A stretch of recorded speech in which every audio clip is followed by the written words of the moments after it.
classical liberalisme, kemudian sampai ke neoliberalisme. Kemudian kita juga membahas merkantilisme dan fisiokratisme.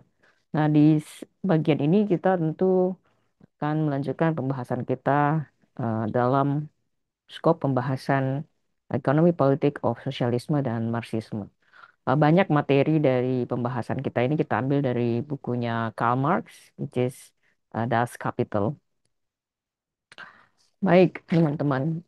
Tentu kita sering dengarkan bahwa Marx adalah antithesis dari Adam Smith. Jadi lahirnya bukunya Karl Marx yang berjudul Das Kapital itu merupakan perlawanan terhadap ide atau kritik terhadap ide Adam Smith, terutama dalam arus liberalisme dan kapitalisme.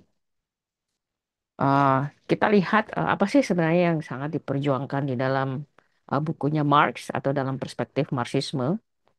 Ini ada dua gambar yang mungkin sering Anda teman-teman jumpai ya. Kalau misalnya ke market, Anda ke pasar Anda sering melihat mungkin penjual ikan dan di sebelah sini ada uh, fisherman-nya. Ini adalah fisherman model modern ya.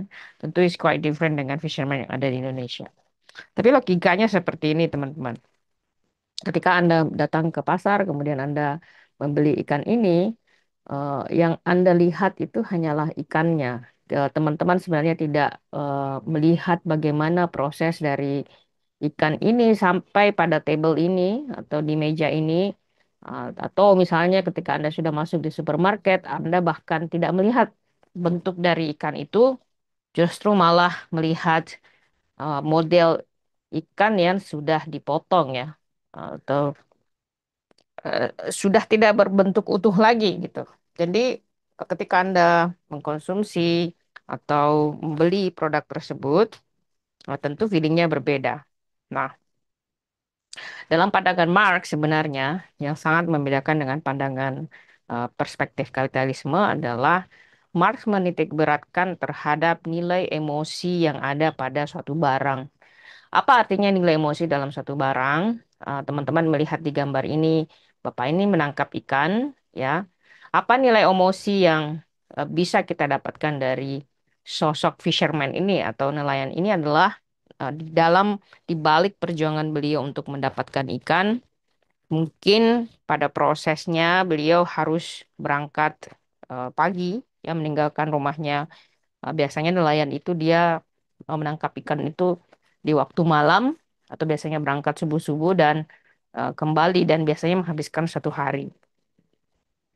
Belum lagi misalnya kalau mereka ke tengah laut dan sama sekali di sana tidak ada yang bisa menjamin kehidupan mereka, nyawa mereka ya.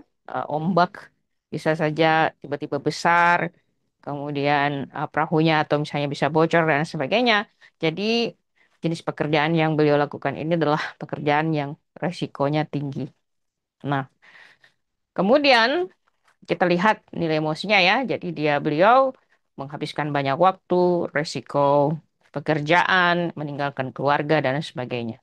Belum lagi ikan tersebut harus dibawa ke pelabuhan atau dari pelabuhan dibawa ke pasar ikan. Jadi yang Anda lihat ketika Anda beli ikan ini hanyalah yang Anda lihat adalah hanya barang ya. When you buy basically the fish yang Anda lihat itu hanya ikannya. Anda tidak membayangkan bagaimana ikan ini bisa dari nelayan ini sampai di sini. Nah, inilah yang sebenarnya dibahas oleh Marx dalam perspektif pemikirannya Marx bahwa kapitalisme itu dalam perspektif liberal sudah menghilangkan nilai emosi yang ada dalam satu barang. Dalam artian pengusaha yang mungkin menjual ikan ini ya tidak terlalu concern bagaimana atau tidak peduli bagaimana ikan ini bisa sampai ke meja ini atau bahkan orang yang Anda lihat pembeli yang ada di sini itu mungkin doesn't really care dari mana dan bagaimana ikan ini ditangkap ya. Bisa saja let's say short story misalnya ikan ini Anda tadi saya jelaskan, tadi saya ceritakan bahwa Bapak ini mungkin ke laut, kemudian menangkap ikan, Mungkin juga dia menangkap ikan itu untungnya sangat sedikit gitu. Saya ingat waktu saya penelitian di Raja Ampat ya sama di Maluku di Sulawesi itu pendapatan nelayan yang pakai katinting ya untuk kapal kecil itu dia untungnya per hari itu kecil sekali. Paling cuma 30.000, 50.000. Kadang-kadang yang mereka dapatkan itu sama sekali tidak ada ya karena menangkap ikan itu kan tergantung cuaca. Kadang mereka juga tiba-tiba di tengah laut dia kapalnya mogok dan sebagainya. Nah, ini ketika Anda membeli barang, Anda tidak mendapatkan emosi tersebut ya. Emosi dari Anda membeli ikan tersebut ya.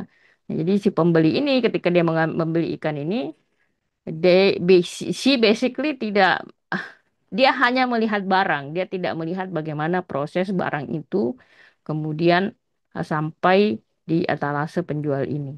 Nah, ini yang menurut pendapat Marxisme adalah untuk menentukan harga satu barang seharusnya harus memperhatikan aspek dari emosi dari barang tersebut.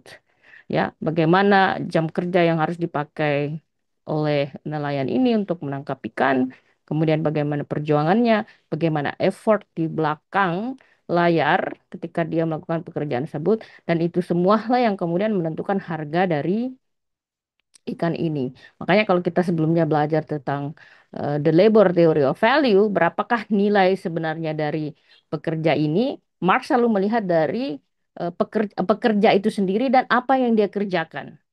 Ya, jadi emosi dari apa yang dia kerjakan. Kalau dalam perspektif apa namanya kapitalisme, dia menentukan harga barang itu berdasarkan dari supply and demand. Apa artinya supply dan demand di sini? Kita bisa lihat misalnya eh, Bapak ini mungkin mau menjual, saya 1 kilogram ikan ini dengan harga 100.000 ke penjualnya. Tetapi karena penjualnya tidak mau membeli dengan harga 100.000, mungkin kesepakatan dealnya adalah 50.000 ya. Nah, kemudian dijuallah ke sini dengan harga misalnya 55.000, mungkin dinego sama ibu ini bisa menjadi misalnya 51.000. Jadi total selisih dari yang dia dapatkan itu tidak sebanding ya dengan effort yang sudah dia lakukan. Nah, inilah sebenarnya gambaran sederhana aja sebagai storytelling pengantar bagaimana kita melihat signifikansi perbedaan dari kedua tokoh besar tersebut. The kapitalisme itu tidak peduli dengan effort, kapitalisme itu tidak peduli dengan berapa keras Anda bekerja, berapa lama Anda bekerja. Yang mereka lihat itu adalah berapa jumlah atau nilai barang yang akan dibeli atau how much willingness, seberapa besar kemampuan atau kemauan dari pembeli untuk membeli barang tersebut. Ya, jika misalnya let's say beliau ini mau menjual tadi 100 tapi dia hanya mau beli 51, maka that is the price of market price. Jadi menurut perspektif kapitalisme, terutama dalam pandangan liberalisme, bahwa inilah model pricing yang paling tepat. Ini sama teman-teman kalau Anda eh, belanja di Anda belanja mungkin barang dari penjual yang lewat-lewat ya atau pedagang asongan ya. You probably buy something from them. Em, apa bedanya ketika Anda beli sesuatu di mall? Ya, apakah Anda pernah berpikir bahwa effort yang mungkin dipakai oleh penjual keliling ini dia harus mendagangkan barang apa jajanan eh, dagangannya itu berjalan ya berapa kilo per hari sampai kemudian bisa ini tapi harganya jauh lebih murah dibandingkan dengan Anda ke mall, dia tinggal atau bekerja di tempat ber-AC dan harga barangnya tinggi. So, kalau Marx melihat hal seperti ini, menurut dia itu sangat tidak adil. Kenapa? Karena nilai emosi barang yang harusnya dijual di pinggir jalan yang di apa namanya dengan effort yang luar biasa itu harusnya memiliki harga yang lebih tinggi. So, this is basically one of the main differences between pandangan Marxian dan Adam Smith. Nah, kita lihat lebih jauh ya. Kenapa sih teman-teman kita pertama harus memperhatikan ya, kenapa kita masih tetap belajar perspektif Marxisme. Marxisme ini kan sudah 1800-an. Is it still relevan sebenarnya untuk eh, mempelajari teori ini atau pandangan Marxian ini? Ada beberapa aspek yang harus kita cermati bersama. Pertama adalah pandangan Marxian ini adalah pandangan yang mungkin bisa membantu kita untuk memahami kontradiksi dalam kapitalisme. Ya, jadi kapitalisme itu doesn't begini, market itu tidak punya moralitas. Market basically doesn't care about morality. What market care itu, apa yang pasar peduli itu adalah profit atau keuntungan. Nah, kapitalisme itu terkonsentrasi pada kekayaan, ya. Bagaimana caranya dia kaya? They don't care basically labornya itu akan bekerja. They don't care when the labor datang ke kantor, apakah dia stres atau tidak, apakah dia baru punya anak dan sebagainya, atau misalnya apakah dia tadi malam kurang tidur karena harus merawat bayinya, atau misalnya merawat orang tuanya dan sebagainya. The company doesn't care, ya. Dalam perspektif kapitalisme, itu bukan urusan saya, itu urusan Anda. Urusan Anda adalah bagaimana Anda bisa menjadi alat produksi terbaik buat perusahaan. So, that kapitalisme. So, ketika Marx kemudian Anda gunakan untuk mencerna hal-hal seperti ini, Anda bisa mengatakan bahwa ternyata dengan pandangannya Marx itu ada esensi humanitinya yang mungkin kita bisa pakai kalau dalam perspektif modern ya. Jadi menjadi daya tangkal atau perspektif tandingan dari kapitalisme. Kemudian eh, kapitalisme ini menciptakan ketidakstabilan. Jadi ada cycle-nya, ada cycle ketika apa komoditas itu naik, ya kita sebutnya dengan cycle bull atau lagi bagus-bagusnya, dan kemudian ada cycle yang lagi down. Dan biasanya ketika ekonomi itu cycle-nya lagi down, jadi kalau dalam teori ekonomi kita itu memahami bahwa ada yang disebut dengan bisnis cycle.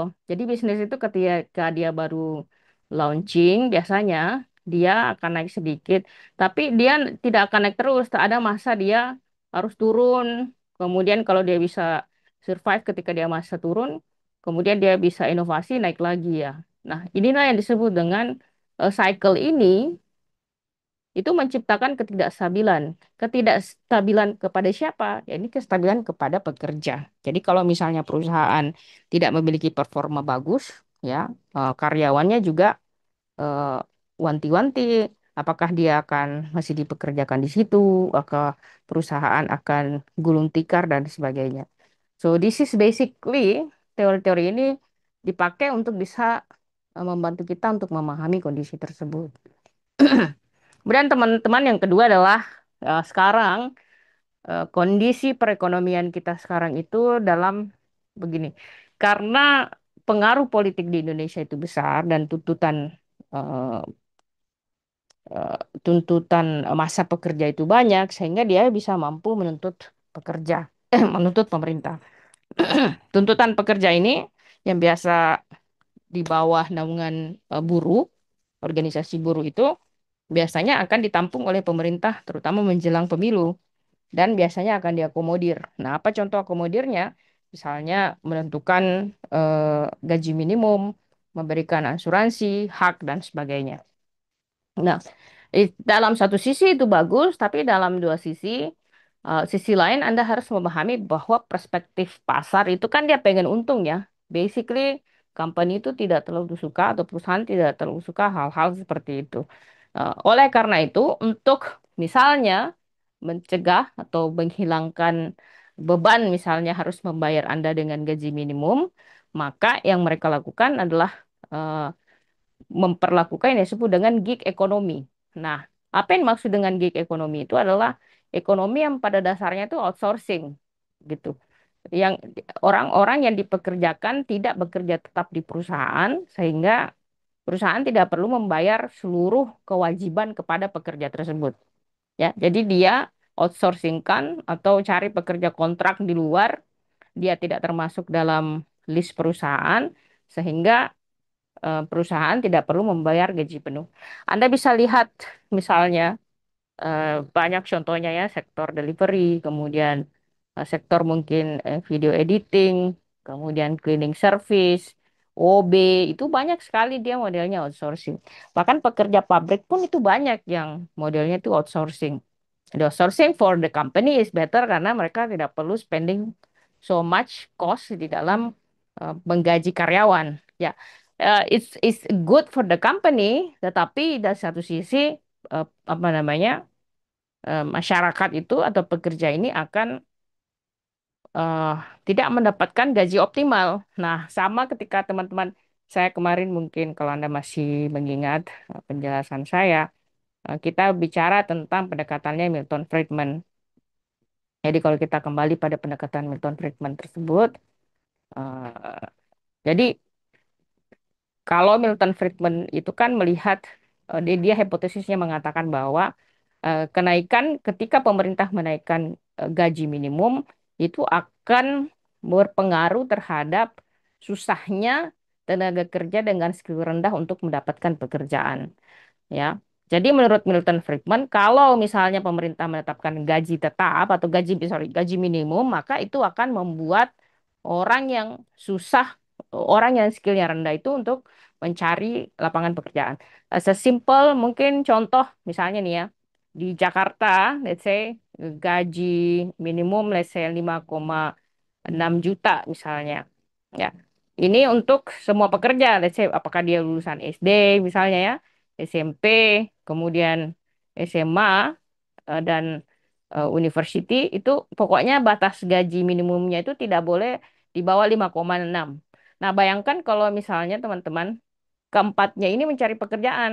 Ya, misalnya anak SMP eh, mendaftar, SMP mendaftar, kemudian SMP mendaftar, anak kuliahan mendaftar satu gitu.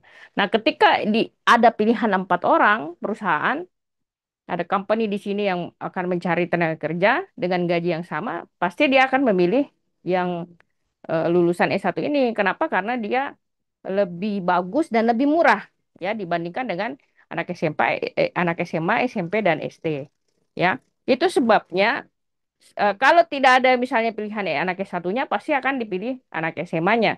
Sehingga semakin susah yang buat low skill ini untuk mendapatkan pekerjaan. Jadi menurut Milton Friedman sebenarnya yang paling eh, dirugikan ketika ada gaji minimum itu adalah orang yang lulusan dengan skill yang sangat rendah ya. Kalau kita sebut di Indonesia itu adalah eh, lulusan SD sampai SMA, the lowest skill gitu kan, baru kemudian SMA.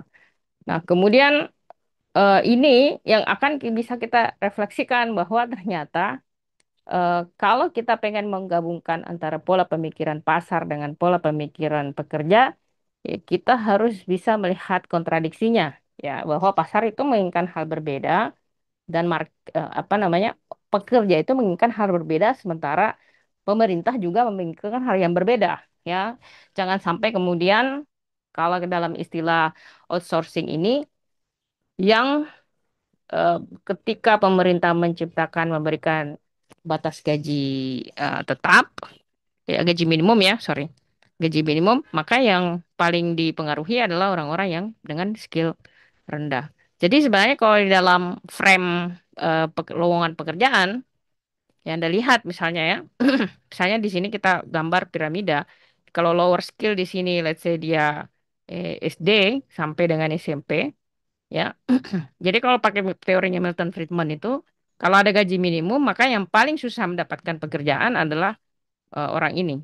Jadi semakin dia higher skill, maka sebenarnya lowongan kepada dia itu semakin plenty atau pekerjaan buat dia itu semakin plenty. Nah, jika kemudian ini diregulasi oleh pemerintah, yang terjadi adalah akan muncullah ide-ide dari perusahaan untuk menghindari regulasi tersebut. Seperti misalnya yang tadi saya jelaskan, muncullah ekonomi gig ekonomi, di mana company tidak mau mempekerjakan pekerja tetap karena menghindari biaya asuransi kesehatan, BPJS, tidak mau membayar gaji minimum, dia pengen bayarnya per jam dan sebagainya dan juga tidak membayar gaji lembur, nah maka mereka lebih mengutamakan atau menggunakan model gig ekonomi atau model ekonomi yang modelnya itu outsourcing.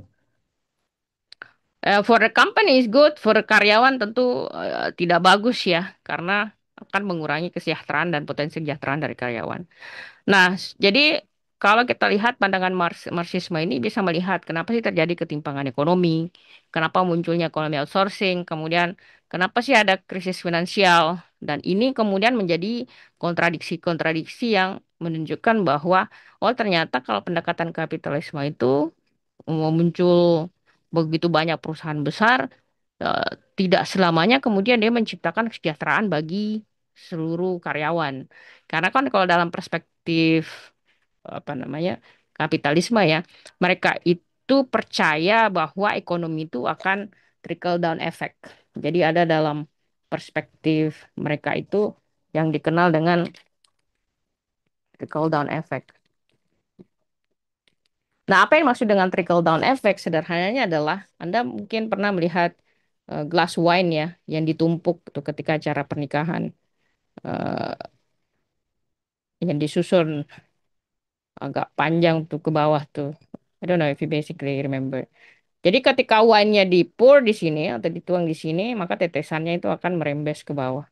Jadi menurut pendapatan kapitalisme, perspektif kapitalisme itu, jika misalnya company itu gede, dia akan mampu memberikan trickle down effect dalam artian dia mampu memperkerjakan banyak orang. Kalau dia perusahaan makin besar, dia bisa buka cabang, makin banyak cabangnya, dia bisa ekspansi, makin banyak orang yang bisa bekerja atau mendapatkan pekerjaan. Jadi ini kalau sukses ya, but again, kalau dia gagal, berarti trickle down efek ini gagal, berarti orang-orang yang berada di lapisan ini itu akan kehilangan pekerjaan dan perusahaan apa efeknya akan gede. Itu yang Anda lihat di apa di kita itu banyaknya orang yang kena PHK. Jadi ketika perusahaan besar itu mem-PHK, bangkrut kemudian mem-PHK karyawannya, Anda lihat masif begitu besarnya gelombang orang yang tidak mendapatkan pekerjaan, dan Anda bisa bayangkan kalau misalnya ada 2.000 orang yang tidak mendapatkan pekerjaan. Di belakang 2.000 itu mungkin mereka punya keluarga ya. Setiap orang let's say punya keluarga 5 orang. Berarti 2.000 kali 5. Jadi ada 10.000 sorry. Ada 10.000 orang yang terdampak dari PHK tersebut. Nah, itu yang harus dilihat. Kalau Marx itu akan melihat bahwa kalau dalam perspektif kapitalisme yang terdampak yang di PHK cuma 2.000 orang. Tapi kalau dalam perspektif Marxisme itu melihat bahwa jangan dong melihat dari dampak satu orangnya. Karena satu orang itu bisa saja di kepala rumah tangga. Atau bisa saja dia lagi mendukung orang tuanya atau membantu adiknya sekolah dan sebagainya. Menurut Marx itu harus dihitung. Misalnya 2.000 di belakang 2.000 orang itu ternyata ada setiap orang memiliki beban ekonomi 5 orang. Berarti kan yang terdampak em, ada 10.000 orang ya di belakang eh, PHK tersebut. So basically pendekatannya Marx ini membantu kita untuk memahami bahwa tidak sesimpel itu kadang-kadang kita memahami suatu persoalan. Kemudian konsep dari Marx ini membantu kita untuk menjelaskan kenapa banyak orang yang merasa tuh tidak cocok dengan pekerjaannya ya, dan kenapa masyarakat itu sudah tidak cocok dengan pekerjaannya, suka membandingkan dirinya dengan pekerjaan orang lain yang ada di lingkungannya. Ya, so menurut Marx itu konflik itu akan muncul dari semua sektor. Misalnya ada bertetangga pasti berkonflik, ya akan ada ketidakcocokan. Tergantung konflik rate konfliknya, apakah dia gede, medium atau rendah. Di dalam tingkat pekerjaan pun di kantor itu akan terjadi konflik. Misalnya, staff akan menjadi bos. Setiap bos, manajer berkonflik akan naik ke atas. Jadi model hierarkinya itu seperti model hierarki tangga. Jadi Anda staff, Anda berkonflik sesama staff karena Anda berkompetisi ingin naik lagi. Dan ketika kemudian ada dalam fase ini Anda dibebani pekerjaan yang luar biasa tidak sesuai dengan tuntutan Anda, maka Anda merasa tidak akan menjadi bagian dari pekerjaan tersebut. Terutama misalnya jika pekerjaan yang Anda lakukan itu tidak sesuai dengan gaji yang Anda dapatkan. Jadi alienation atau pengkategorian-pengkategorian kelas buruh ini menurut Marx itu akan membebani secara psikologis buruh itu sendiri. Ya, anyways, kalaupun ini saya hanya menjelaskan dari pandangannya aja. Kalau misalnya you think that ya I disagree with that, feel free ya. Nah, kemudian kita lihat. Jadi ini eh, jadi Marx membantu kita untuk memahami kontradiksi dalam kapitalisme. Kedua, framework dari Marx ini menjelaskan bagaimana kekuasaan dan kelas di dalam politik, ya, bagaimana kekuasaan itu dia bisa menjadi eh, eh, kekuasaan itu kalau dia menikah dengan orang yang punya uang itu dia menjadi very corruptive. Jadi Marx melihat bahwa ekonomi, Marx show that the economic base, eh, ekonomi yang didasarkan pada penguasaan terhadap produksi itu akan membentuk politik dan legal Jadi system. pas di rumah sakit kamu copot.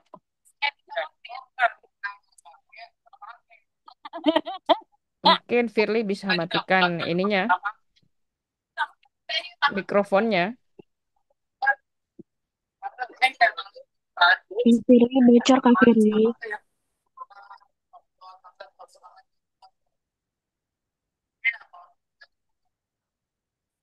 Firly bisa matikan mikrofonnya. Iya pas kamu tidur sayang.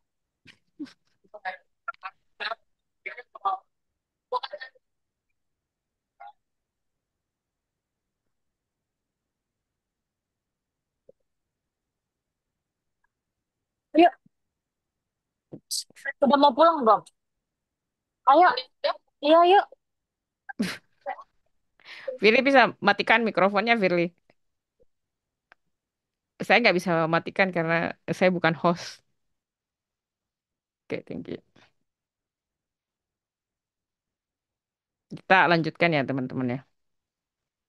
Jadi tadi, jadi frameworknya Karl Marx ini atau Marxian ini bisa menjelaskan kekuasaan dan kelas dalam politik. Jadi secara sederhana, Marx ini menunjukkan bahwa ekonomi yang didasarkan pada penguasaan terhadap produksi. Jadi kalau produksinya dikuasai, contoh saya begini teman-teman, ada mungkin Anda sering beli minyak goreng ya. Coba lihat perusahaan minyak goreng di Indonesia itu kan hanya cuma berapa, cuma yang paling besar ya, kan mereka cuma itu saja. Mereka kemudian also part of family gitu. Itu bisnis keluarga yang kemudian keluarga konglo-konglo ini menikah satu sama lain. Jadi mereka menguasai sumber-sumber produksi. Mereka menguasai produksi minyak sawit CPO kita. Nah, ketika dia sudah menguasai sumber sawit tersebut, em, artinya kan mereka yang punya barang. Anda mungkin ingat kasus hilangnya Mereka. eh muncul lagi ya. Hah?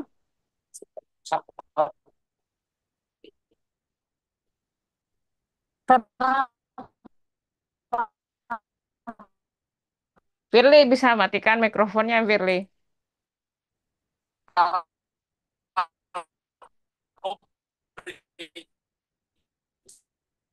Firly,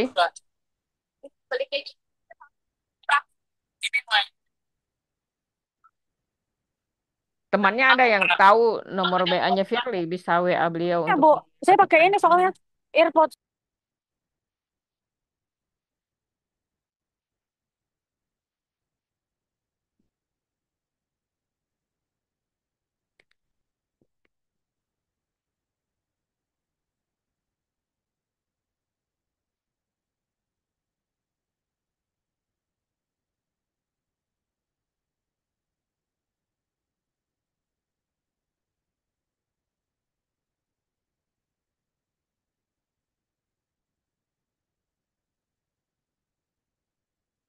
Oke, kita lanjutkan teman-teman ya. Jadi saya jadi lupa tadi. Coba misalnya nih ya, Anda mungkin masih ingat kasus hilangnya minyak goreng di Indonesia tersebut. Jadi pemerintah pada saat itu pengen mengontrol harga minyak goreng.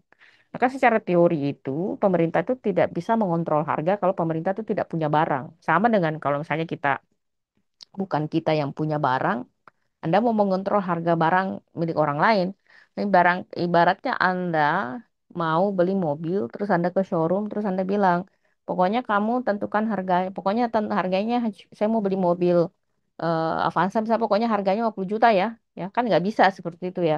It's the same logic with basically what happens with the government. Ketika kemudian pemerintah mengatakan atau memaksa produsen, dan tadi saya bilang ya, pemilik dari CPO, kemudian lahan sawit, produksinya, sampai kemudian distribusinya itu dimiliki oleh swasta, kemudian pemerintah kemudian memaksakan untuk dikontrol harganya sementara pemerintah tidak memiliki barang tersebut, yang terjadi di pasar kemudian barangnya hilang. Ya, kenapa barangnya hilang? Karena yang punya barang nggak mau jual. Sesimpel seperti itu gitu loh. Jadi ketika pengusaha itu dipaksa untuk menjual barang tidak sesuai dengan harga yang mereka tentukan, itu is going to be very kontradiktif. Itu akan terjadi kekacauan dalam pasar. Kacauannya seperti apa? Barangnya hilang, barangnya langka, harganya mahal dan sebagainya. Jadi dalam perspektif Mars ini melihat bahwa jika kemudian ekonomi yang didasarkan pada pasar itu mengontrol sumber-sumber produksi, maka dia akan membentuk atau mempengaruhi eh, lingkungan politik dan juga sistem hukum.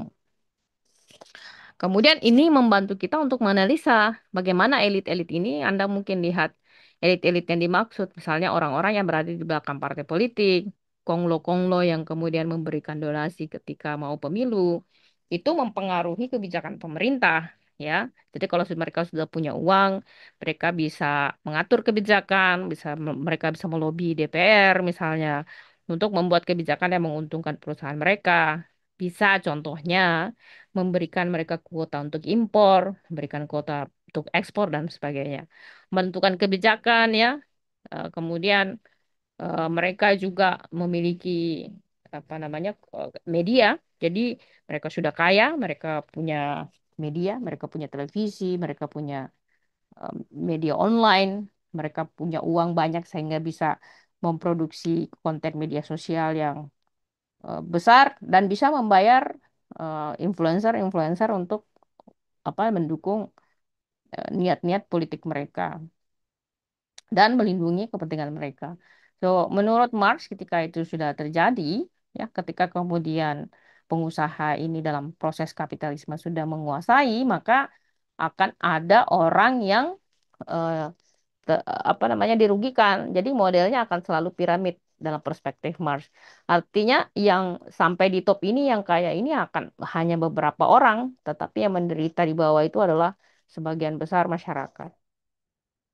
Kemudian yang berikutnya adalah eh, framework ini juga bisa menjelaskan bagaimana terjadi ketimpangan politik.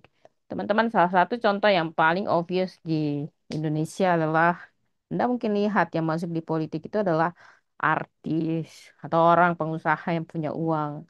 It's very rare Anda melihat orang yang masuk di politik itu adalah orang-orang yang dulu tidak punya atau tidak memiliki modal uang karena untuk kampanye saja kan it takes so much money gitu. Anda masuk partai politik pasti kemungkinan besar Anda bayar iuran dan ditanya ya, harus cari uang.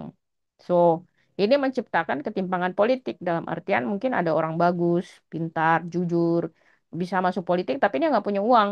Itu membuat mereka tuh tersingkir dari pasar politik. Salah satu mungkin juga Anda lihat adalah harusnya menjadi eh, cerminan bagus ya eh, kisah Pak Jokowi ya bagaimana orang biasa bisa menjadi presiden gitu. Kalaupun kemudian muncul kontroversi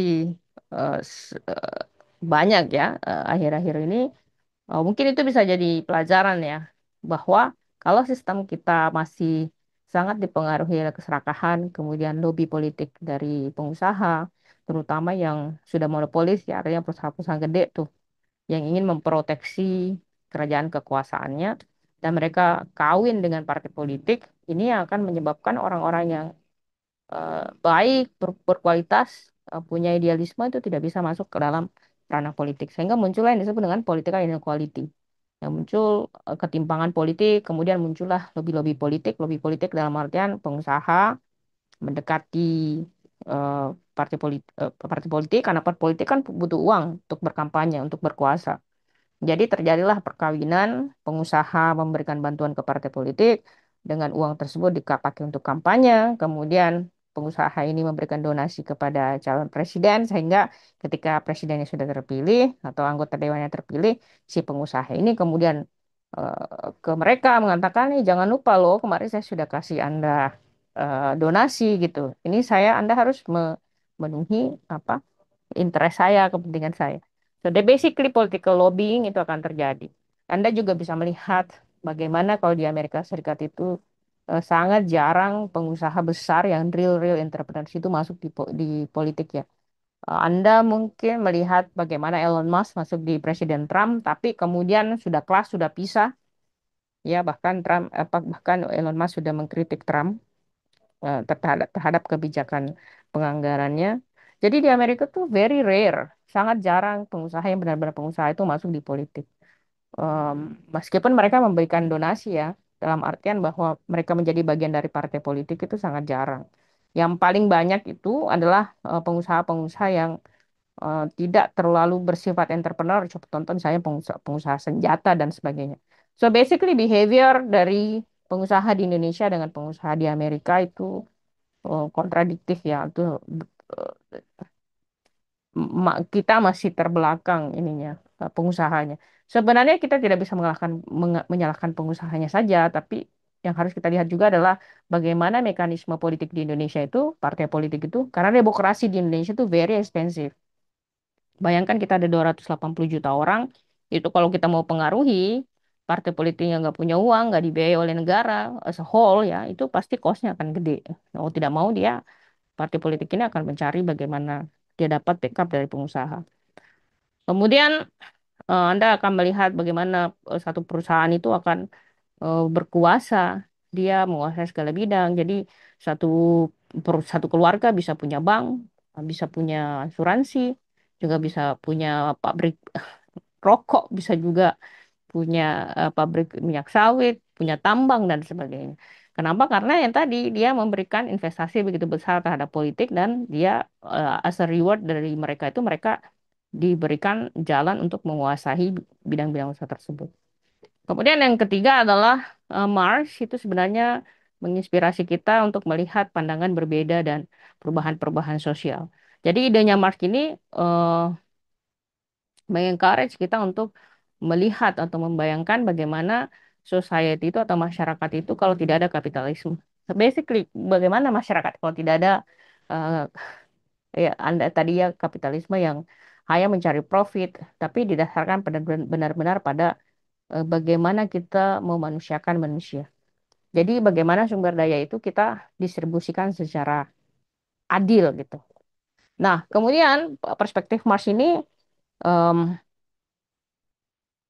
menginspirasi itu pergerakan-pergerakan buruh dan menjaga hak-hak dari buruh itu, termasuk juga keadilan lingkungan dan demokrasi ekonomi yang pandangan-pandangannya itu banyak ambil dari perspektif Marxisme ya. Hak-hak pekerja, bagaimana lingkungan itu dijaga, bagaimana demokrasi itu semua berakar dari pemikiran-pemikirannya Marx. Nah, hasil pemikirannya Marx ini kemudian menjadi fondasi dari pemikiran kritis dalam perspektif sosiologi, perspektif dalam filosofi, dan tentu juga perspektif dalam kajian global. Nah, inilah kenapa teman-teman kita butuh mempelajari, kalau kan sebelumnya kita banyak sekali belajar tentang perspektif liberalisme dan neoliberalisme, tentu di dalam salah satu tururannya adalah neoclassical economics, yang kita melihat bagaimana market itu, kalau dalam perspektif liberal melihat bahwa ya moralitas yang keadilan yang paling sempurna itu adalah keadilan yang ada di pasar. So, um, tentu ini menjadi kontradiktif ya.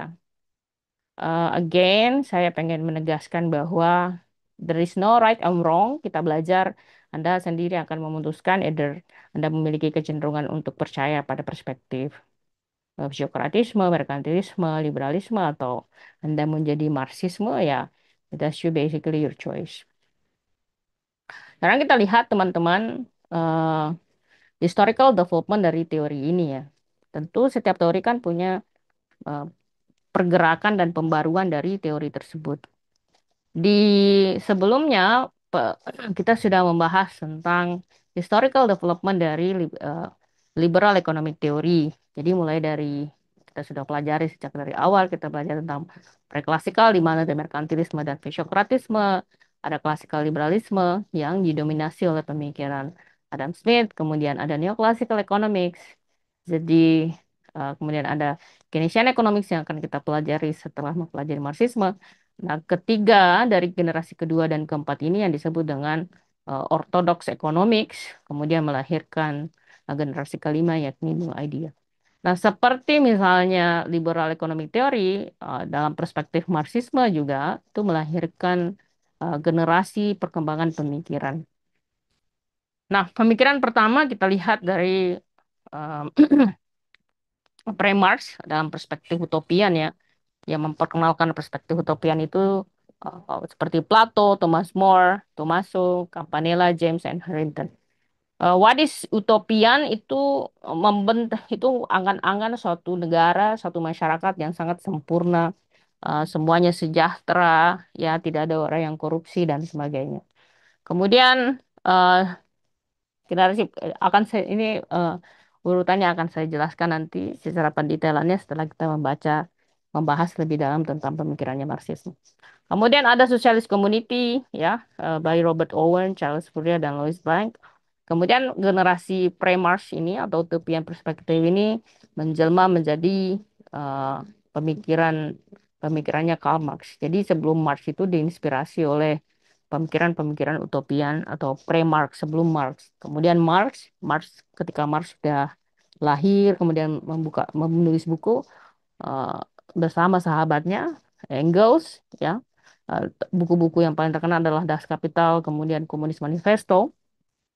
Di dalam buku-bukunya itu menjelaskan tentang bagaimana kelas struggle ya, eh, bagaimana konflik muncul dalam kelas-kelas buruh, yang tadi kelas-kelas buruh, kelas pekerja bawah. Anda kalau masuk kantor di, let's say di office ya, itu di office itu kan banyak sekali kasta-kasta. Coba lihat, ada OB, ya, ada cleaning service, ada staff biasa, ada eh, ada staff yang kerjanya bikin fotokopi, ada manajer ya, manajernya ada lagi manajer satu, manajer dua, manajer tiga ya, ada kepala divisi dan sebagainya. Jadi itu punya hierarki, ya. Nah, setiap hierarki ini akan menciptakan konflik tersendiri. Jadi antara OB ada konfliknya. OB pengen jadi naik ranking jadi staff, ya. Staff biasa pengen mungkin jadi senior staff dan sebagainya. Jadi setiap dia kelas akan selalu terjadi kompetisi-kompetisi dan konflik-konflik sampai kemudian mencapai titik paling tinggi. Nah, kalau menurut Marx, cara menghilangkan konflik ini adalah jangan membuat strata sosial. Jadi kelas sosial yang tadi itu ada kelas buruh, pekerja, kemudian ada borjuisme di atas ini dihilangkan sama sekali. Sehingga eh, tidak terjadi konflik.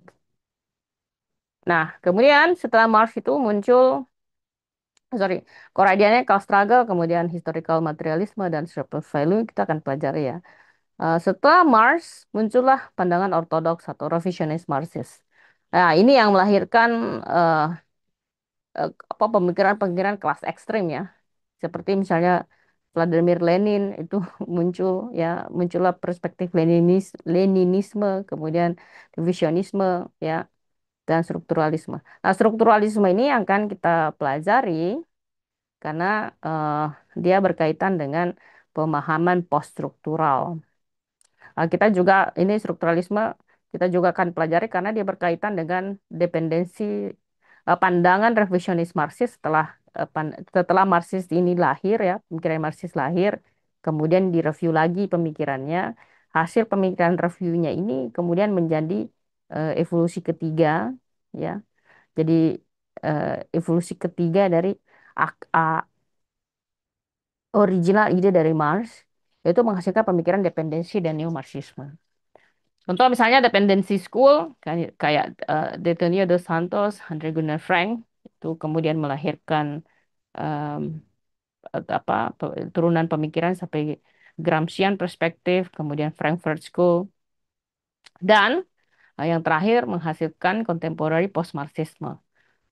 Contemporary post-Marxisme adalah pemikiran kontemporer ya, artinya pemikiran sekarang. Muncullah post-struktural ala Marxisme, kemudian ekososialisme dan platform digital Marxisme. Nah, ini adalah akhir dari pemikiran Marx. Apakah akan muncul versi kelima? Ya, for sure, yes. Will be ya. Tentu turunannya masih banyak. Tapi untuk mensimplifikasi, di sini kita bisa lihat bahwa gen Marxis revolusi generasi pemikiran Marxisme itu ada 5 generasi dari generasi pertama, kedua, ketiga, empat, dan lima. Coba kita lihat sekarang teman-teman, ini adalah this is a bit complicated ya. Semoga bisa dicerna dengan baik. Ini sebenarnya adalah evolusi teori bagaimana kita kemarin sudah belajar banyak hal, bagaimana turunannya dan sebagainya. Sekarang kita lihat teman-teman, jadi di akar yang kita apa pembahasan yang kita pelajari itu sebenarnya kan berakar dari eh, eh, merkantilisme dan fisiokratisme. Jadi kita sebenarnya membahas 1400-an ke atas. Nah, sampai kemudian 1400-an ke atas itu biasa kita sebut dengan klasikal liberalisme. Atau pre-klasikal liberalisme, klasikal liberalisme. Kemudian di dalam ketika muncul teorinya bukunya Adam Smith, The Wealth of Nations, ya perspektif ekonominya kemudian muncul, yang muncullah classical political economy. Pada saat yang sama ini kita juga mengenal dalam era ini yang disebut dengan classical liberalisme. Sebelumnya, sebelum 1700-an dikenal dengan pre-classical liberalisme, 1400-an sampai 1700-an. Nah, kemudian classical political economy ini menurunkan pemikiran yang dikritik, menurunkan dua pemikiran ya, yang mengkritiknya itu disebut dengan Marxist economics yang dikeluarkan atau dikritik oleh Karl Marx. Yang sementara yang mendukung atau meneruskan dari pemikiran klasikal political economy ini dikenal dengan neoclassical economics. Jadi neoclassical economics melahirkan Keynesian macroeconomics dan Keynesian macroeconomics melahirkan monetarisme dan rasionalisme. Nah, monetarisme dan rasionalisme mulai dari classical political economy sampai kemudian monetarisme dan rasionalisme ini melahirkan yang disebut dengan modern political economy dalam perspektif rasionalis. Sementara kalau kita tadi lihat classical political economy ini dikritik oleh Marxist economics itu akan melahirkan eh, pemikiran disebut dengan modern political economy critical. Nah, kalau misalnya Marxist economics ini punya turunan lain yang kita kenal dengan old institutional economics ya. Jadi pelebaran dari pemikiran Marxist economics ini ada yang diturunkan menjadi old institutional economics, kemudian old institutional economics ini menjadi turunan dari atau melahirkan modern political economy. Ada di satu sisi juga all institutional economics ini yang merupakan turunan dari Marxis itu melahirkan ya sini melahirkan pandangan yang disebut dengan strukturalisme yang tadi kita sudah sempat singgung sedikit ya. Nah, sementara kalau kita lihat Marxist economics menurunkan all institutional economics kemudian terjadi perpecahan ide, ada turunan lain dikenal dengan new institutional economics atau ekonomi kelembagaan baru. Nah, ada pandangan yang berbeda dari ini teman-teman, yakni ketika dari jalurnya Marx sudah tidak ada, dia kemudian pindah ke jalurnya neoclassical economics. Jadi classical political economy didukung oleh neoclassical economy, yaitu kemudian pemikirannya ini didukung oleh atau dikembangkan menjadi psikologi economic precursor ya, pandangan menggabungkan neoklasikal ekonomi dengan psikologi itu akan melahirkan yang disebut dengan ekonomi perilaku atau behavioral economy. Dan behavioral economy ini melahirkan yang disebut dengan nudge neuroeconomics atau bagaimana kita memahami seseorang itu tingkah lakunya berdasarkan pendekatan ekonomi, kemudian ekonomi perilaku, psikologi dan bagaimana kita menggabungkan semua itu dengan bagaimana neuroscience atau ilmu otak ya. Jadi menggabungkan antara ekonomi, kemudian psikologi, ekonomi perilaku, dan neuroscience atau ilmu otak. Nah, satu sisi juga ada yang classical political economy melahirkan neoclassical economics, kemudian dari pandangannya Keynesian itu melahirkan neoclassical synthesis, dan neoclassical synthesis ini melahirkan turunan baru yakni mainstream economic consensus, dan mainstream economic consensus inilah yang sekarang kita pakai ya. Eh, Majority itu dipakai semua negara termasuk Indonesia. Nah, ini adalah turunan teori yang mungkin bagi Anda cukup membingungkan, tapi by the time nanti kalau kita selesai pembahasan, mungkin Anda sudah sedikit bisa memahami bahwa ternyata pemikiran ini melahirkan ini, hasilnya ini, dan pemikirannya seperti ini. So basically teman-teman, ini adalah struktur pemikiran di dalam political economy. Ini adalah model yang kita simplifikasi tentu secara detailnya atau secara turunan detailnya itu kalau Anda eh, di mata kuliah Global Political Economy itu kita pelajari.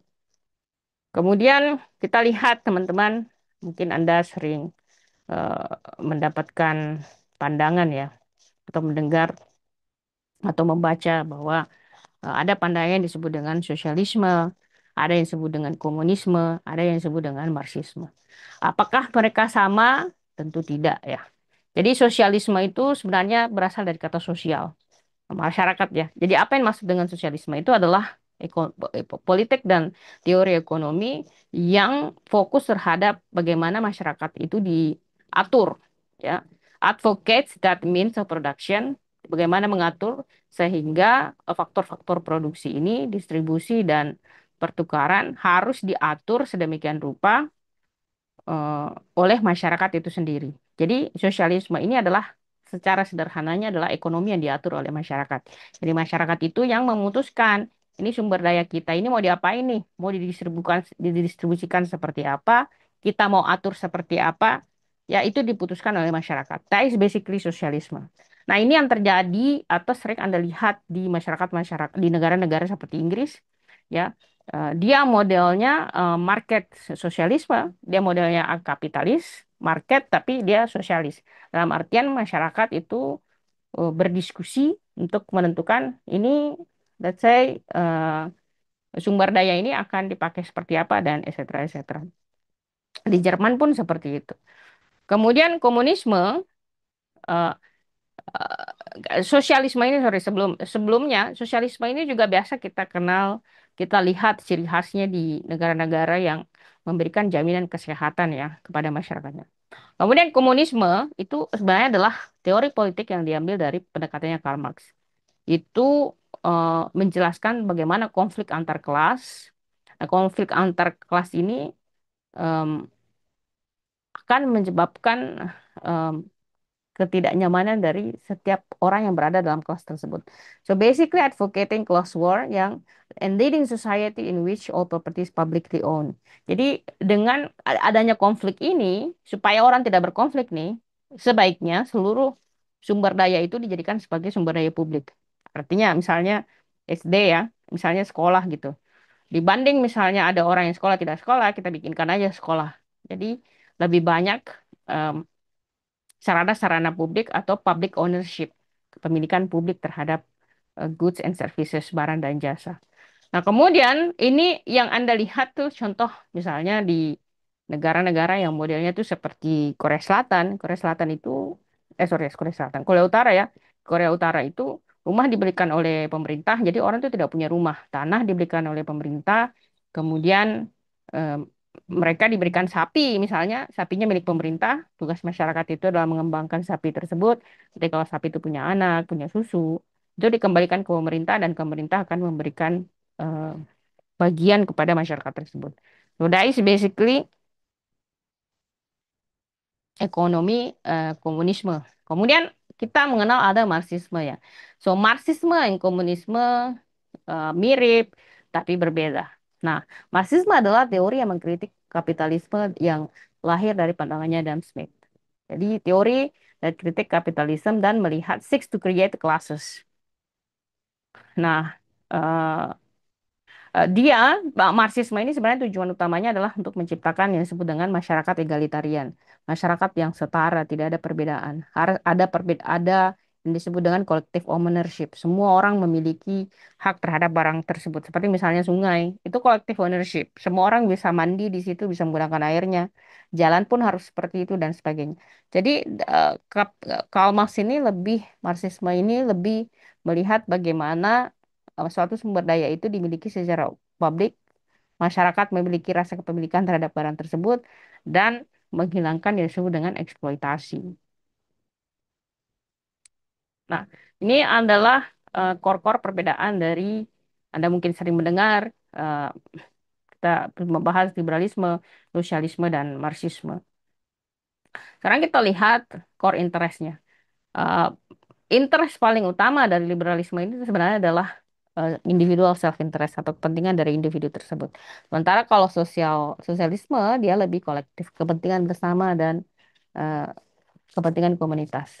Kalau di eh, Marxisme yang dilihat itu adalah working class atau kepentingan dari pekerja itu sendiri atau class interest. Market role kita lihat peran pasar di dalam perspektif liberalisme itu dia pengen pasar itu bebas. Kemudian kalau dalam perspektif sosialisme dia pengen pasar itu uh, mix ya. Ada regulasi oleh pemerintah, ada juga dibebaskan. Kemudian kalau Marxisme dia nggak pengen ada pasar. Semuanya harus model communal ownership. Masyarakat yang punya faktor-faktor produksi. Tadi seperti misalnya produksi minyak sawit ya, ada lahan sawit yang punya itu adalah masyarakat, bukan company. Ataupun kalau ada company yang punya kepemilikan di situ adalah masyarakat di wilayah tersebut. Jadi masyarakat bersama mendirikan perusahaan. Kemudian kalau kita lihat market stability, perspektif liberalisme itu dia melihat bahwa pasar itu dia self regulating, dia mau regulasi dirinya sendiri. Sosialisme itu melihat bahwa market can be equal and crisis prone. Market bisa sedikit diintervensi, kadang-kadang dia nggak sempurna dan kadang-kadang dia mengalami krisis. Jadi dia melihat dalam balancing ya. Kemudian Marxisme eh, melihat bahwa kapitalisme ini pasti akan menyebabkan krisis dan kehancuran. Peran pemerintah dalam liberalisme melihat harus minimum intervensi. Dia hanya night watchman role, dalam artian kalau ada masalah baru kemudian dia ikut campur gitu. Sosialisme melihat bahwa negara itu harus aktif ya, harus memberikan kesejahteraan, mendistribusikan akses-akses publik seperti kesehatan, sekolah, jalan dan sebagainya. Kemudian Marxisme melihat eh, kalau negara itu harus memiliki kekuasaan yang sangat besar ya. Jadi kayak misalnya temporary diktator gitu ya. Terutama untuk melindungi kelas-kelas bawah. Eh, jangan sampai kemudian dia pasar apa negara ini dikalahkan perannya oleh pasar. Kemudian orientasi profit, kalau liberalisme tentu dia eh, orientasinya keuntungan ya dan inovasi. Kalau sosialisme dia eh, social equity dan redistribusi. Kalau Marxisme itu menghilangkan motif keuntungan dan kelas dalam ekonomi. Jadi tidak ada lagi kelas pekerja dan pemilik modal. Kemudian kepemilikan dalam perspektif liberalisme, kepemilikan terhadap properti pribadi itu dilindungi. Kemudian sosialisme ada mixed property, ada properti yang dimiliki oleh negara, ada yang dimiliki oleh private. Ya kayak kita lah di Indonesia ya, ada sekolah dimiliki oleh negara, ada sekolah privat dan sebagainya. Kalau Marxisme itu benar-benar tidak ada yang disebut kepemilikan privat. Ya, yang ada itu kepemilikan bersama. Kemudian sistem nature. Jadi secara alamiahnya sistem dalam liberalisme itu berdasarkan pada sistem individu, didasarkan pada kebebasan ekonomi individu, kemudian sosialisme, sistem yang dikoordinasikan untuk kesejahteraan masyarakat. Nah, sementara kalau Marxisme revolutionary transformation to be classes society. Jadi tidak ada lagi sistem yang kemudian membentuk sistem kelas-kelas sosial. Semua orang itu sama, ya. Ada kemudian pandangan keadilan atau justice view. Kalau liberalisme itu procedural justice ya semuanya sama di mata hukum.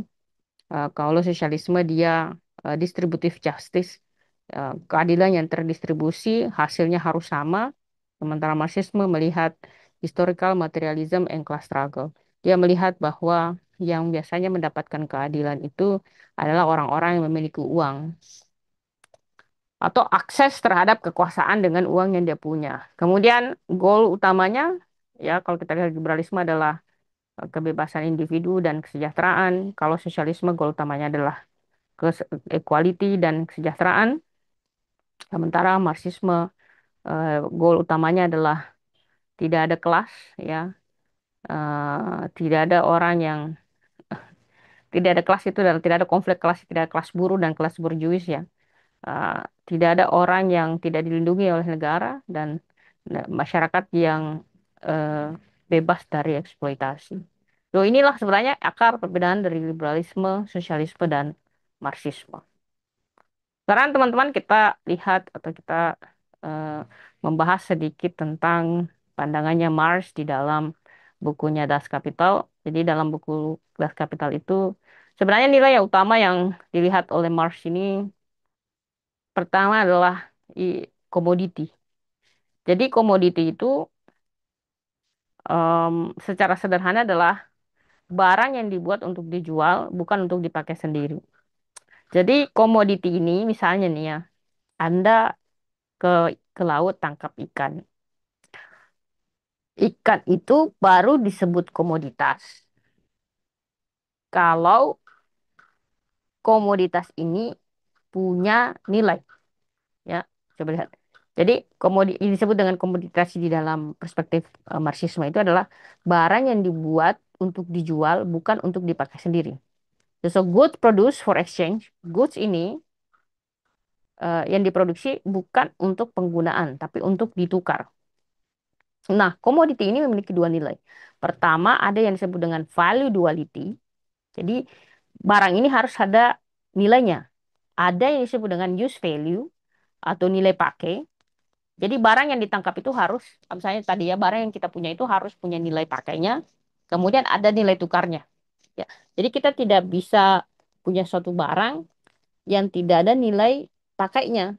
Kayak misalnya ini barang dipakai untuk apa ya. Nah, kemudian ada cost. Sorry, ada labor ya, ada tenaga kerja. Nah, apa yang maksud dengan labor? Nilai suatu barang yang berasal dari tenaga kerja manusia. Jadi, value comes from human labor. Artinya, barang punya nilai karena ada orang yang bekerja untuk membuat barang tersebut. Ya, jadi barang tersebut, tadi ikan kita kita eh, kembali pada analogi ikan ya. Ikan itu ada nilainya karena ada orang yang pergi menangkap ikan tersebut. Ikan ini ada nilainya karena dia bisa ditukar, kemudian ada manfaat dari ikan ini. Misalnya ikan itu bisa dimakan, kemudian dia bisa ditukar dengan uang. Ya, itu baru kemudian kita kenal dengan komoditas. Nah, labor ini turunannya akan menghasilkan uang. Jadi tenaga kerja itu akan menghasilkan uang. Uang itu lahir dari kebutuhan untuk menukar barang. Dan akhirnya menjadi alat pengukur nilai yang berlaku untuk semua barang. Jadi uang ini adalah alat untuk mengukur nilai, ya. Jadi uang itu tidak ada nilainya sebenarnya ya, tapi dia merupakan alat untuk mengukur nilai. Apa buktinya bahwa uang itu sebenarnya tidak memiliki nilai? Anda kalau perang, ya, kalau perang nih, orang tuh tidak akan memiliki kecenderungan untuk menyimpan uang. Kenapa? Karena uang itu bisa menjadi tidak ada harganya. Nasi atau beras itu bisa jauh lebih berharga, atau rokok itu bahkan bisa jadi lebih berharga.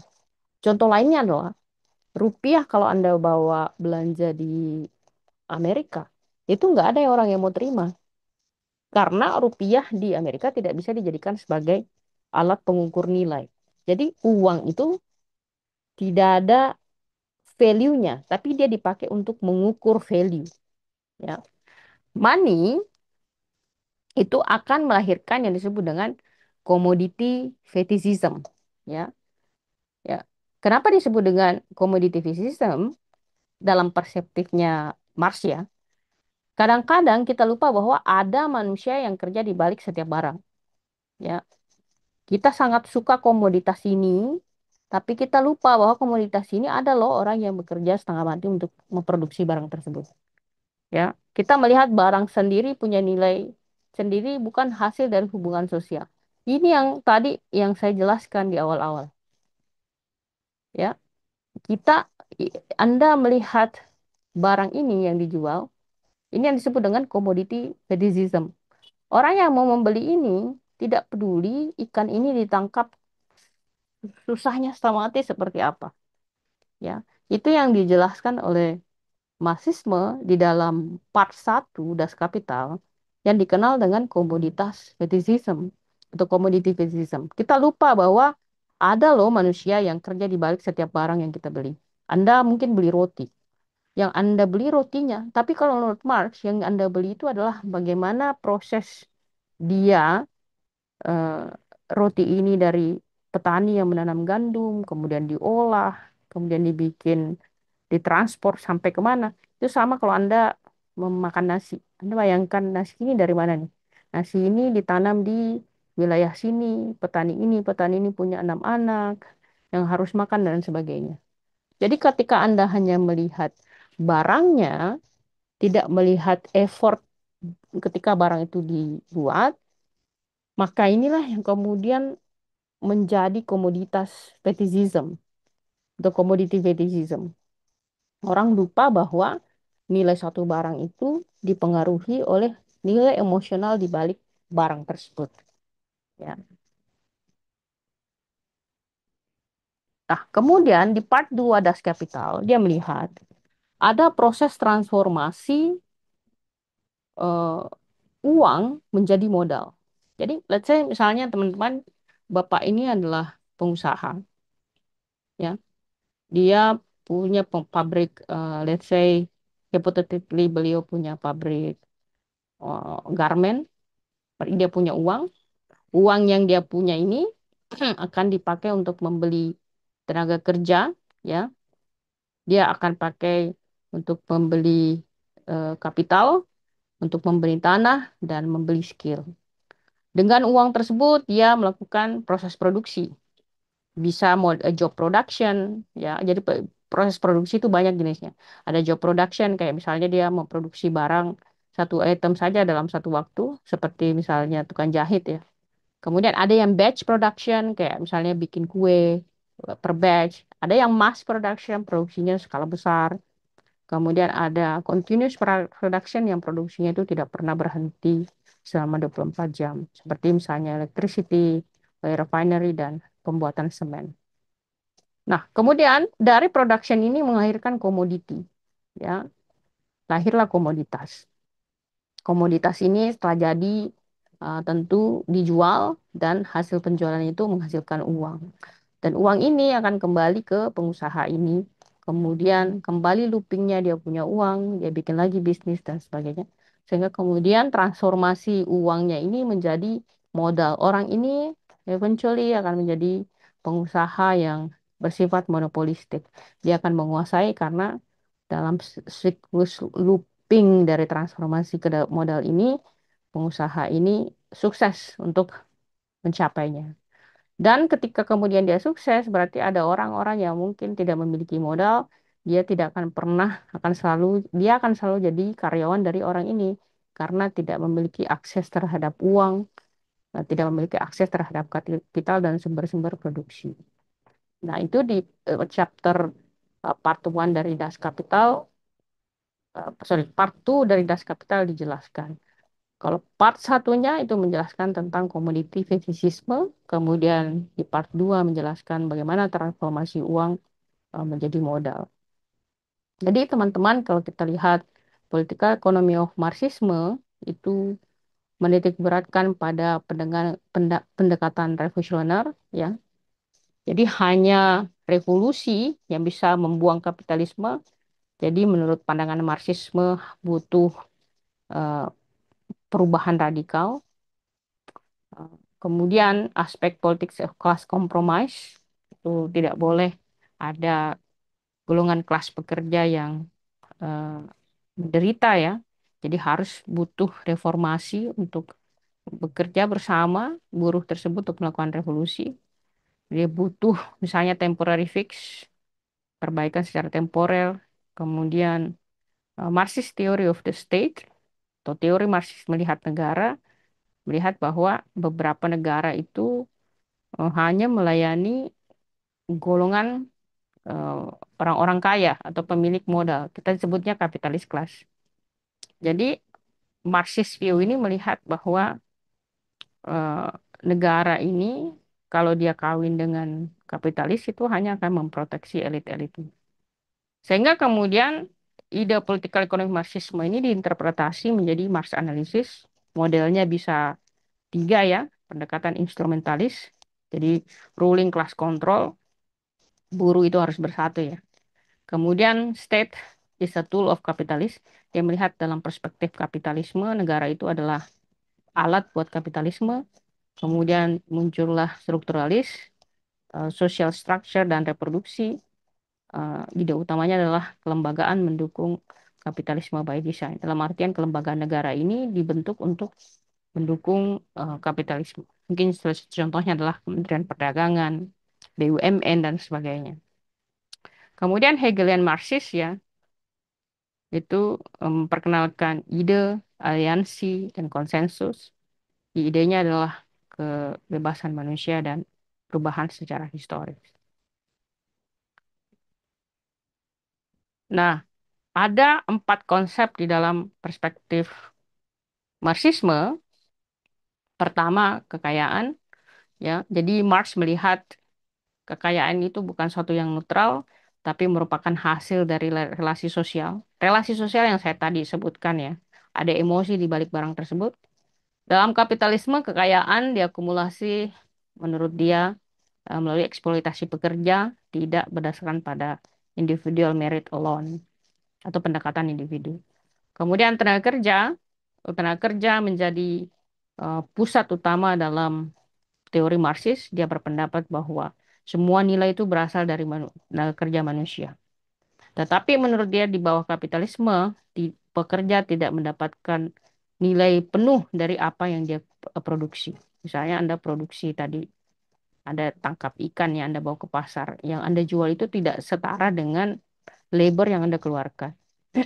Kemudian property ownership atau kepemilikan properti, Marx mengkritik eh, private ownership atau kepemilikan privat dari sumber-sumber produksi, seperti misalnya pabrik, lahan, dan modal, karena menurut dia itu akan menyebabkan kalau satu orang ini memiliki sumber produksi, dia akan menjadi borjuis atau orang kaya. Dan ketika dia kaya, dia akan mengeksploitasi nilai yang dihasilkan dari pekerja tersebut.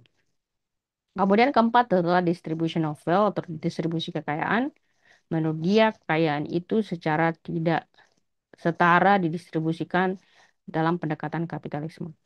Marx memandang ini sistem di mana sumber daya itu harus dibagi secara equal atau setara dan harus dalam model collective ownership. Collective ownership dalam artinya setiap orang punya kepemilikan dalam perusahaan tersebut. Sama seperti misalnya teman-teman Anda bekerja di perusahaan, sebenarnya Anda nggak bekerja untuk perusahaan tersebut karena Anda memiliki saham. Ya. Kalau Anda memiliki saham tentu beda rasanya Anda bekerja di perusahaan dengan merasa hanya dipekerjakan, merasa hanya dieksploitasi.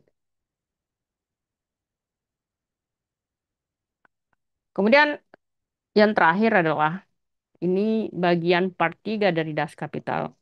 Untuk pembahasan berikutnya tentu kita uh, akan mengeksplorasi sedikit tentang utopian dan part keempat dari bukunya Marx. Jadi kita lihat production of absolute surplus value. Nah, apa yang maksud dengan surplus value, teman-teman? Nilai tambah dari hasil produksi Anda sebenarnya. Jadi misalnya uh, misalnya nih Anda punya waktu 7 jam, saya 8 jam setiap hari bekerja. Dalam 8 jam itu Anda menghasilkan 8 produk, ya. Nah, apakah betul dalam 8 jam itu betul-betul sebenarnya secara adil Anda harus menghasilkan 8 produk atau sebenarnya bukan 8 produk tapi 4 produk. Jadi ada di dalam teori Marxisme itu yang kita kenal dengan surplus value. Jadi surplus value ini adalah nilai tambah yang diproduksi oleh pekerja di luar dari keharusan dan nilai kepantasan yang harusnya mereka digaji. Ya, contoh misalnya teman-teman, Anda bekerja di factory, ada dua pekerja misalnya bekerja di factory, satunya pakai AC, satunya tidak, waktu yang dipakai sama, ya. Sementara di orang pekerja dengan tidak AC ini memproduksi lebih, maka sebenarnya mereka sudah tidak dibayar sesuai dengan hasil produksi mereka, ya. Kemudian dari surplus value itu, itulah yang kemudian dihasilkan atau diambil oleh pemilik modal, ya.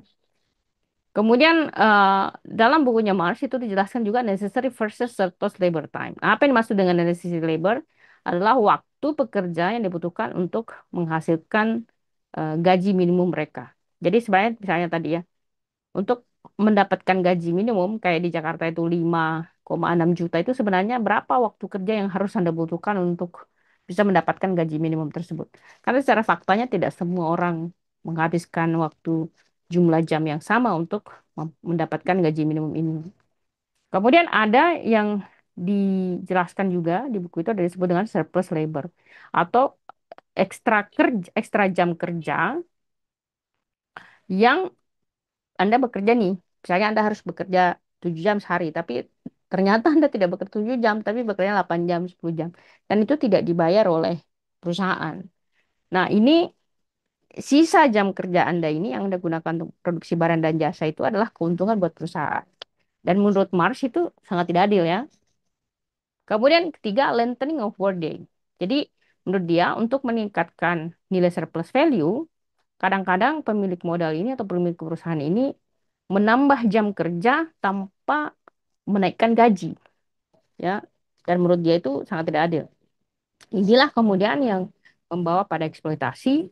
Jadi pekerja ini memproduksi lebih banyak untuk pemilik modal, tapi dia tidak dibayar dengan jumlah yang sama atau nilai monetary yang sama. Keempat adalah historical struggle over work hours.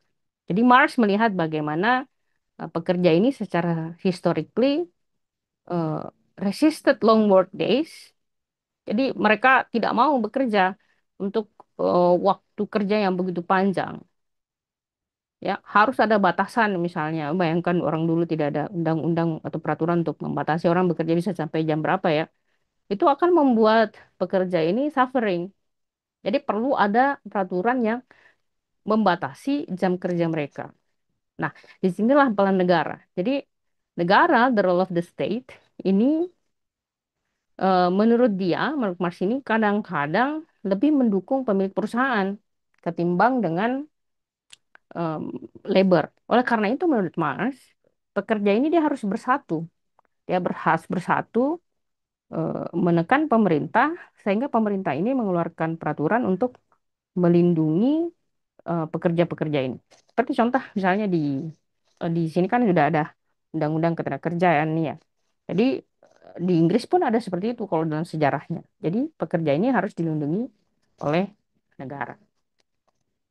Nah, teman-teman, inilah bagian saya pada hari ini menjelaskan secara sederhana kepada teman-teman basic pemikiran dari Marxisme, sosialisme, dan sedikit komunisme, tapi juga menjelaskan tiga part utama dari bukunya bukunya Karl Marx, yakni Das Kapital, beserta dengan perbedaan signifikansi antara liberalisme, sosialisme, dan Marxisme. Begitu juga turunan teori dari sejarah gambaran umum kita sebenarnya arahnya akan kemana. Tentu di pertemuan berikutnya kita masih akan membahas tentang Marxisme. Nanti setelah Marxisme selesai, kita akan membahas tentang Keynesianisme. Oke, sampai di sini apakah ada yang ingin bertanya? Silahkan. Mungkin ini singkat saja mungkin Silahkan. Em, yang mengenai berarti alasan kenapa beberapa negara komunis atau secara umumnya negara komunis itu lebih mementingkan sektor manufaktur ya, ketimbang pasar uang seperti pasar modal gitu. Itu ya karena ini ya, karena em, secara use value sama exchange value-nya itu lebih apa ya, lebih besar untuk kepentingan publik ketimbang apa ya, kepentingan pasar modal yang secara profitnya itu kan masing-masing ke pemegang sahamnya kan secara personal kan.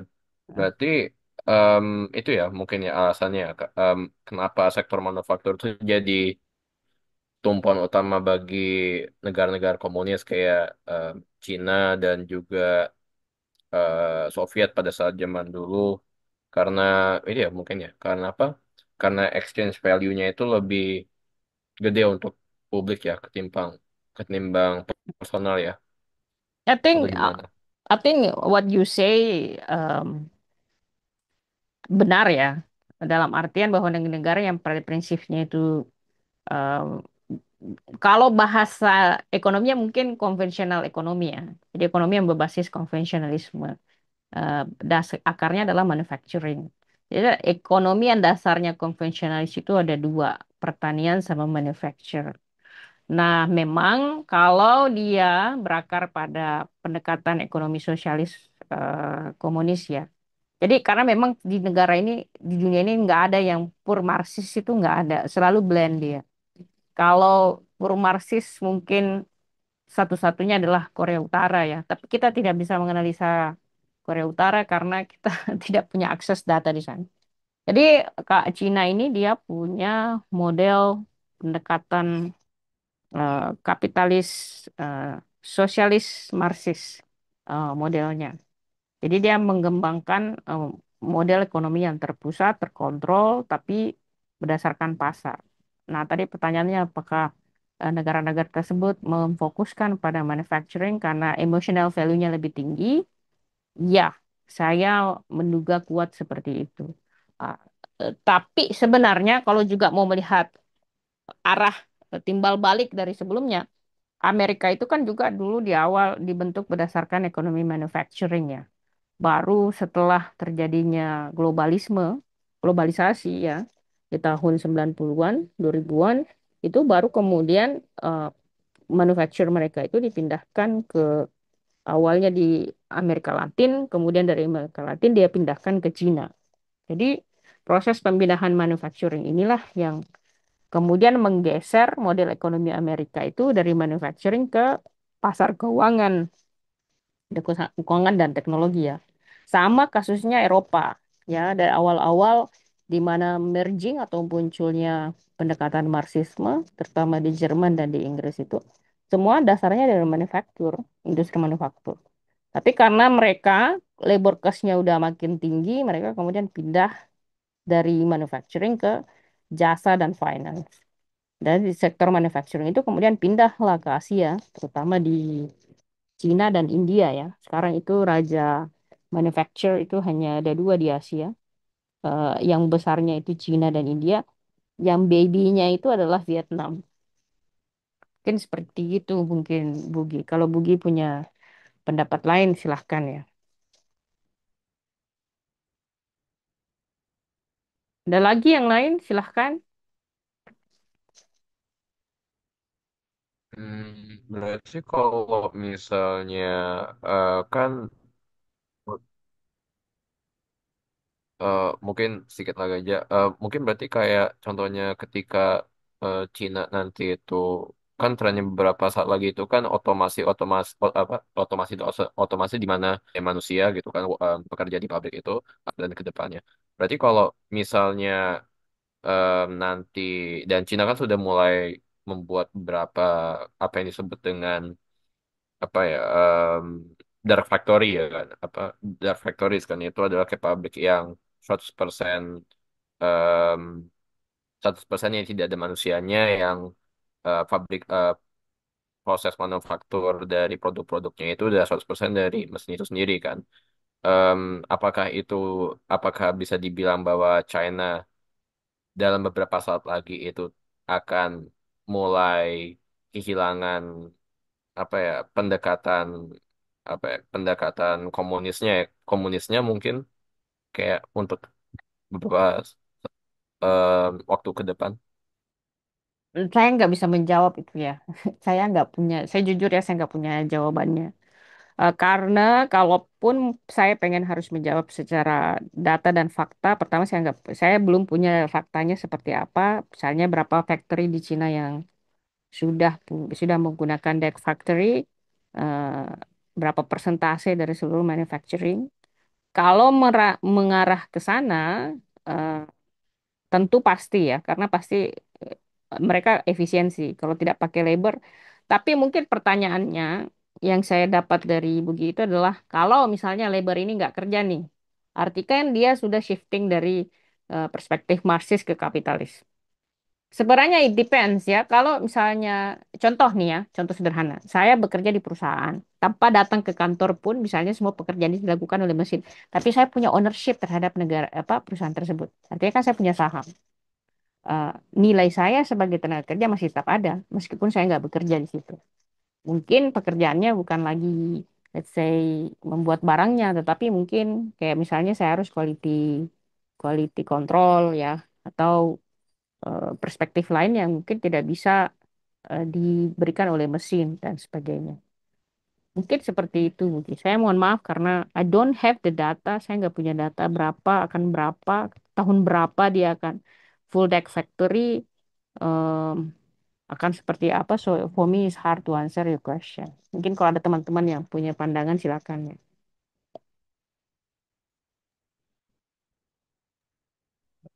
Bu, Ya, mau nanya deh.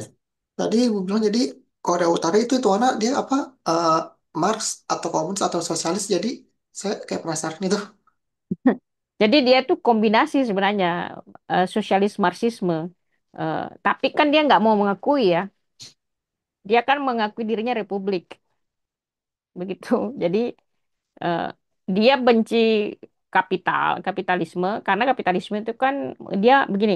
Kenapa Korea Utara itu benci kapitalisme? Karena sejarah perpecahan antara Korea Utara dan Selatan itu kan Korea Selatan didukung oleh Amerika. Amerika ini kan basis ekonominya adalah kapitalisme. Korea Utara itu didukung oleh Cina. Basis ekonominya adalah Marxis sosialis.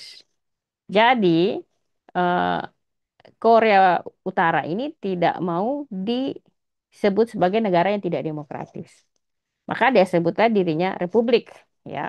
Tetapi dalam prinsipal ekonominya itu very socialist Marxist. Eh, Bahkan dia bisa dikatakan lebih kepada pure Marxist model ekonominya. Kenapa dia berdasarkan pure Marxist? Ada sosialisnya tapi apa kecenderungan dominasi Marxisnya tinggi. Kenapa? Karena masyarakat tidak punya yang disebut dengan private ownership. Jadi masyarakat itu tidak punya kepemilikan pribadi. Yang ada itu adalah kepemilikan negara. Ya, kalau sosialis itu kan dia blended. Blended dalam artian ada kepemilikan pribadi, ada kepemilikan negara. Ya, kalau di Korea Utara nggak ada. Jadi Anda punya TV itu punya negara, Anda punya kasur punya negara, Anda punya timba di rumah itu punya negara. Ya, semua punya negara. It's basic ownership belongs to the state. Jadi kira-kira bisa dipahami nggak Adit?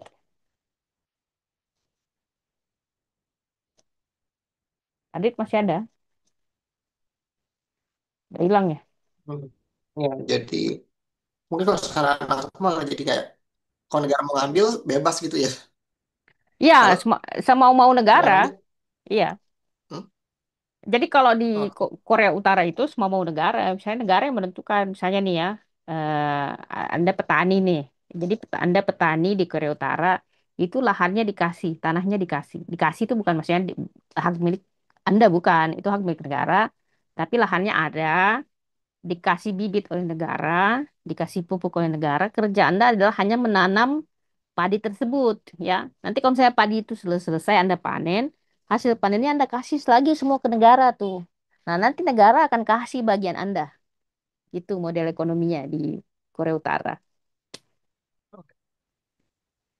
ya. Oke. Ada lagi? Baik, teman-teman, kalau sepertinya sudah tidak ada, kita cukupkan mata kuliah kita untuk malam hari ini. Terima kasih banyak atas waktunya. Sampai ketemu pada pertemuan berikutnya di mana kita akan membahas part keempat dari bukunya Das Kapital Karl Marx. Terima kasih banyak atas waktunya. Saya kira sampai di sini. Selamat malam semuanya. Bye. Selamat malam, Selamat Miss. malam, Selamat Bu. malam, Terima Miss. kasih.